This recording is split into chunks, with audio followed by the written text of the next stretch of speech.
শেখ হাসিনা সরকারের পতনের পরই অভিযোগ উঠেছিল বাংলাদেশের উদ্ভূত পরিস্থিতিতে পাকিস্তানের হাত থাকতে পারে।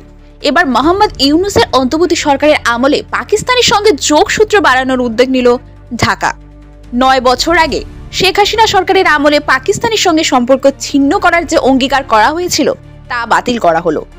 ঢাকা বিশ্ববিদ্যালয় কর্তৃপক্ষ এক বিজ্ঞপ্তিতে জানিয়েছে, পাকিস্তানের সঙ্গে বিদ্যায়তনিক, গবেষণামূলক, সাংস্কৃতিক, খেলাধুলো সম্পর্কিত সব যোগাযোগ ছিন্ন করা সংক্রান্ত সিদ্ধান্ত বাতিল করা হলো।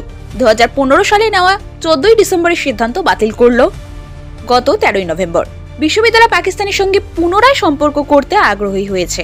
ঢাকা বিশ্ববিদ্যালয়ের সঙ্গে আগের মতো পাকিস্তানের পারস্পরিক প্রাতিষ্ঠানিক সম্পর্ক পুনঃস্থাপন করা হবে।